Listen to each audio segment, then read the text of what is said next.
What's up, guys? Belligerent here, and we got a new game called Watcher of Realms. It's a gacha game, and it's a little different. It is not the auto battler like Bloodline or Eternal Evolution. It is not the turn-based combat like Raid Shadow Legends. It is a tower defense type game. So I want to go through, give you kind of my first impression, some thoughts, and take you on a tutorial of the game so you can see all the different aspects, at least that I have unlocked. Have not unlocked everything yet. I've been playing this for a couple of days on and off when I have time to try to get a feel for it, see if it's something worth the time. So I'm going to give you my opinion so you can help yourself decide whether this is worth the time. This is going to be my long walkthrough.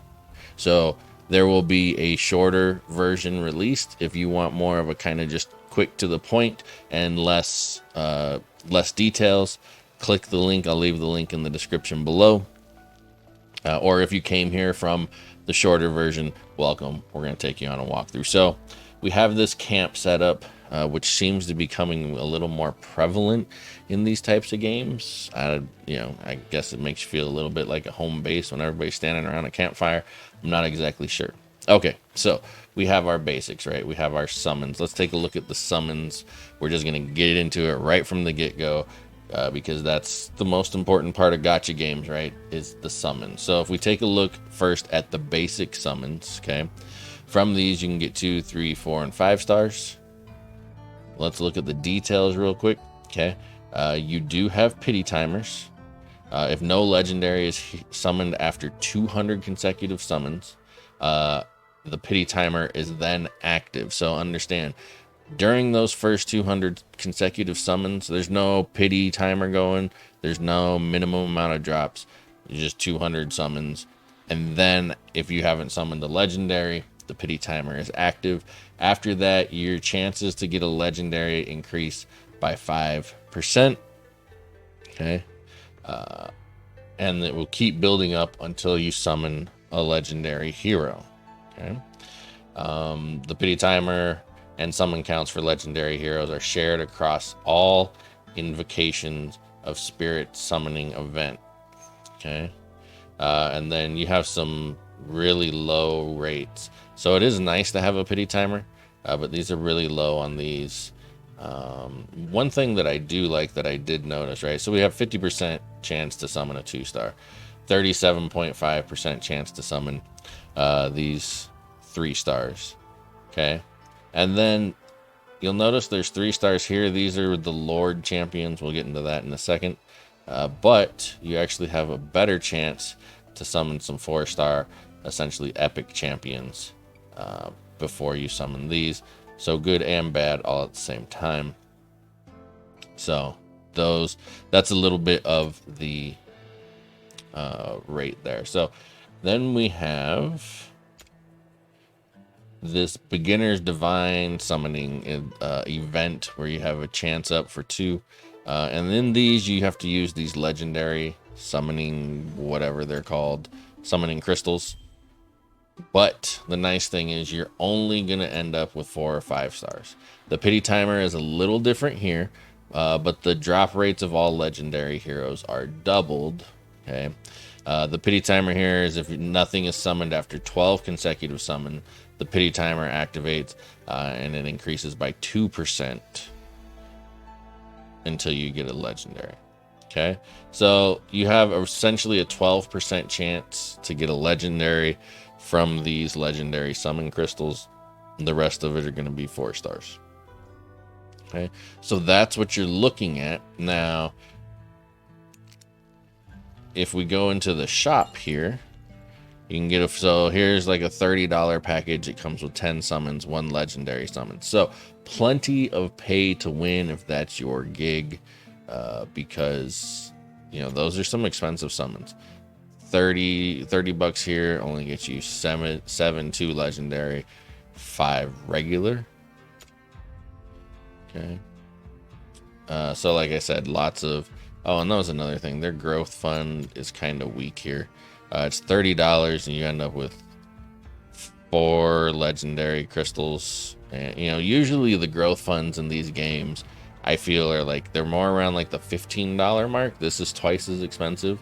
Um, and it gives you just tons of generally crystals, whatever their kind of premium currency. I mean, it's not necessarily premium currency, but these are giving you 4 legendary summon crystals.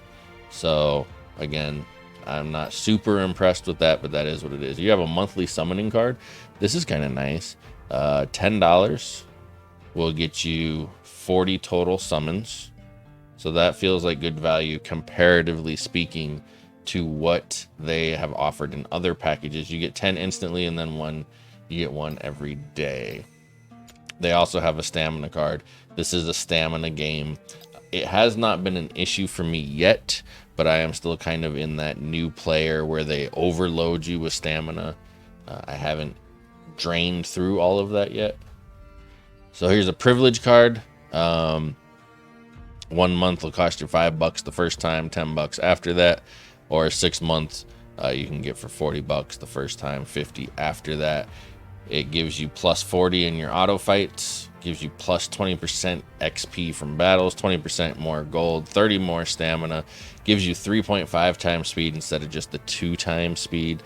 Promotion raid gets extra random drops, and gear raid gets extra random drops. So there's some, if I was going to spend, that's some potential value there as well. And here's just kind of what the drops are looking like. So $1 per regular drop, $10 for 5. Oh, because they're including gold and diamond. Oh no, this is only 2. So $10 for 2 with some rubies and gold. This is 99, and this is essentially $1 for 1. Here, their big one, $100, get you 25 summoning crystals, 4,000 diamonds, and 100k gold. It is about 800 and not about, it's 880 diamonds. I've never seen red diamonds, but 880 diamonds to do a 10 pull. And then you have a diamond shop. It feels like, at least again in the beginning, it feels very generous with the diamond drops that you can get. So, but this doesn't feel as blatantly spendy as some of the other ones that I have looked at. It's not the best that I've seen either. But I will say, when it comes to the summons, since we're still on that topic, the last thing I'm going to say about the summons is, while yes, in the shop they're kind of pricey, I have not, like I did with Dragon Air, which is one of the reasons I kind of stopped playing Dragon Air. I feel like summons have been plentiful throughout the short few days that I've played this. Is where with a game like Dragon Air, I felt like I was playing hours and hours and hours to earn 1 common summon. So the summon drops do come plentiful here. However, they are kind of pricey if you're going to swipe to get some of those. Okay, let's talk about game modes now. So we have the campaign. Your campaign, I would say, is very similar looking to just about any other campaign. Kind of like it gives me this whole game kind of gives me Raid Shadow Legend feels, about how it's set up and the map and how all that looks. Maybe I just didn't play Raid enough, but it gives me kind of that feel. So that's the campaign. You just story. You got different chapters, and then you get rewards after completing the chapter. Okay, then we have raids. So we have promotional raids. So promotions are these little, it's kind of like ascending your champion in stars. I can show you here in the heroes. If we go into the heroes here, okay, so they come like this with the their stars, and then when you promote them, they start getting purple stars. Okay, so I don't know if I have anybody who's ready to promote yet. Give you a quick, here we go. Let's promote this guy. So we just hit promote. It gives him a purple star. Now he's promoted.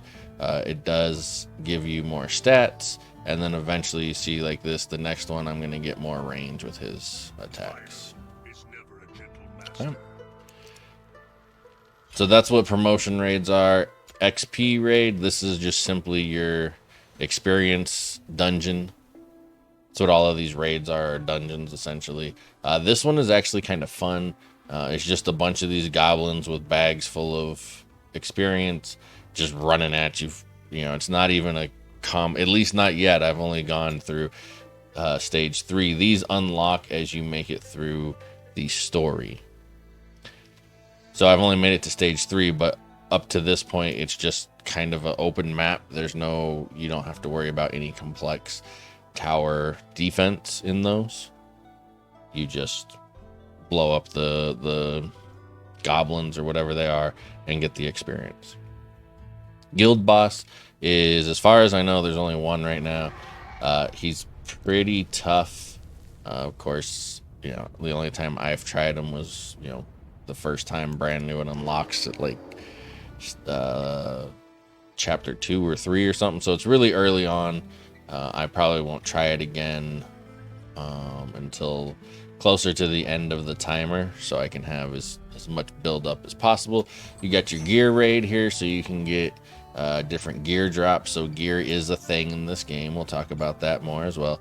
Tide is really fun. My only problem with Tide is that you only get apparently 3 chances per day. Now what Tide is just kind of, you're standing at this gate and there's just waves and waves and waves of these goblins. You gotta try and kill them all. It's a survival mode essentially. So those are the raids. Arena I have yet to unlock. I am very interested to see how you do arena battles with other players in a tower defense game. So those are your game modes, okay? And a lot of that here. So then we have this other shop. This is for gold, okay? And you can unlock these. See, like this one I can unlock with diamonds. So I think it's probably a good thing to get all of these unlocked quickly so you have all of your options available. It does have, essentially, they call them idle rewards, but you have to like actually be in the game, I believe, for these. So that is that. They have lots of events and paths. Like here's a storyline path. This one has no time frame on it. So eventually you get a 5-star legendary hero. At least that I can see, there's no time frame on it. But eventually you have to completely see, like, clear insignia of mage stage 3 or above 2 times. And then that'll move you to the next one and the next one and the next one. So, and then, just your typical daily login rewards.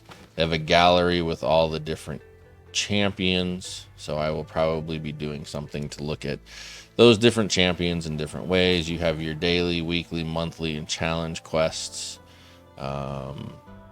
So lots of gold and stamina in here. So at least in the beginning, now I don't know how this is going to last after weeks or months of playing, but in the beginning, the resources feel plentiful. The gold feels plentiful. The stamina, you see I'm at 256 out of 96, and that's just because I did like 20 XP runs. And I have all of that I can still collect. So to give you a little feel for it, we'll run through a stage here. And what's nice about this is you can see what the stage is going to be before you start playing, so you can make up your strategy. You can see what kind of monsters are going to be coming at you, what they're strong against, what they're weak against, what they do. And you can actually do this for any of the stages. Okay. So if we go in here, we'll run a fight real quick. And then so looks like you will eventually have up to 10 heroes that you can run. You do have Lord heroes, which is like this guy right here, and he gives bonuses to anybody that's in his faction. Okay, so like this guy looks like he's also a Lord. Oh, I have another Lord here too. That's interesting. He's also a Lord, but it looks like he's in both factions, so you might actually pair him and him up once you unlock the second slot. You got to get through 510 to unlock that slot. You can have up to 10. There is an assist unit, but if you go in here, if you use the assist unit, it doesn't count towards your auto fight. You have to 3-star a level in order to unlock the auto fight. So if we go in here, we hit, actually, let me pick something a little more simple than that. Okay, so you pick out who you want on your team, and then you hit start. So essentially in this, you have ground units and you have ranged units, and then these are the spawns. So we need to put somebody here to block that right away, or you have to protect this crystal, and this gives you points, and they continue to gather up as you play. Okay. And then as you earn points, you can drop them on the battlefield. So there is going to be a certain amount of like resource management. You can't, like I have one here that costs 22 to get on the board. If you have nothing but 22s that you can get out, you're probably going to get blown up. Okay. So you will have to handle some of that. They have ultimates. Some of them have manual ultimates. These ones with the purple have automatic ultimates.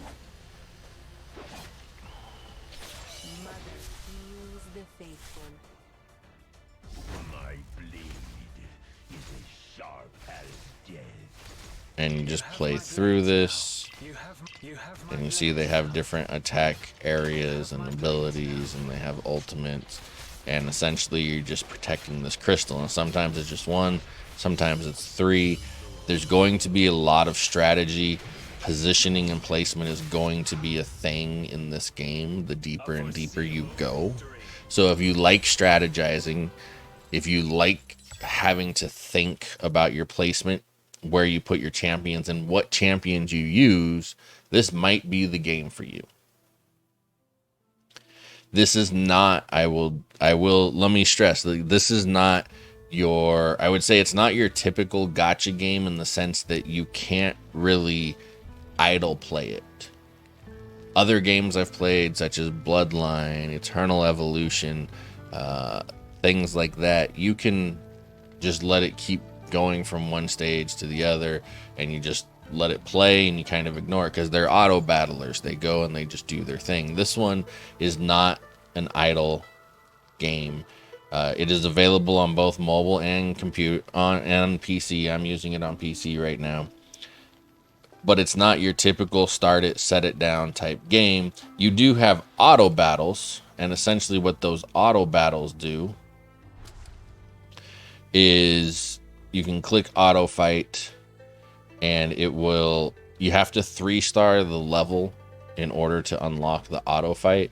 And essentially it kind of takes a snapshot of your 3-star battle, and it will play the champions exactly how and when you played the champions. Like you see here, I'm not doing anything, it's auto fight. So this is what I did during this match, is to get that 3-star, and they just play through, and that's how the auto battle plays. But you can only do that on levels that you've beat prior. So the rest of it, it's not an idle game. Like, you're going to have to think about placements. You're going to have to trigger manual. Like, there is, at least as far as I've gotten, there is never a time where the manual ultimates have the option to be automatic. So it's always going to be a game that you have to engage with, at least while you're going through the campaign, I should say. You may reach a point at some point where you have completed the whole campaign and you've unlocked all of the dungeons on every level and all of that, and you no longer have to play any of them with any kind of manual. But hopefully that's a long ways away, so there's replayability in this game. So you see, this is how an auto battle plays out. I have yet to have one of them have a different outcome than what the outcome was when you unlock the auto battle for the level, so I don't think there is much fluctuation in that. So that is kind of good sense of mind, I guess. They do have stats, so you can see who dealt what damage. Now, I will caution you, okay? Whether it's a video from me, a video from another content creator, or you're just looking at your stats on your own game to try to figure out who is good and who is bad. Just remember, all of these heroes come onto the battlefield at different times. So if a champion you put on the battlefield first has the highest damage, that doesn't necessarily mean they're the best. It just means that they were able to attack longer. So that is the overview of Watcher of Realms. Tower defense, gacha style, hero collecting game. So let me give you some final thoughts. First, I think they have a good pool, a diverse pool of champions. So that's good. They have a lot of unique champions. For example, if you never knew that you were a fan of were sharks, now you do. Now you know. I didn't even know a were shark was a thing. I've heard of werewolves, I've heard of were bears, never heard of a were shark. So they have some nice unique champions. I will say that some of their marksmen, a lot of their marksmen just kind of feel the same. It's a lot of just kind of bows and arrows, and they don't feel different. Some of them do feel different. Like this guy feels really different. But there is enough champions right now, and obviously I'm sure they will be adding more as we go. I like that. I think that's a plus. Okay. The downside for me to this is I really don't ever like stamina games. But as long as they feed me enough stamina to keep me playing the game, I'm okay. At least playing it to a decent clip. If it turns into I have to pay to play through stamina, I personally won't be happy. Some of you I know are not bothered by that. Feels the whole kind of game to me has felt very Raid Shadow Legends like. To me it's essentially, it's almost like a Raid Shadow Legends clone, just tower defense instead of turn base. It has all of the same elements. The stingy shop with really high prices for 1 or 2 legendary summons, to me feels along those same lines. So the pay to win is very heavy in this game. I've seen worse, but I've seen better. But I will say to this point, and again, I'm at the end of stage 4, so I have a long way to go. I've only been playing like 2 or 3 days.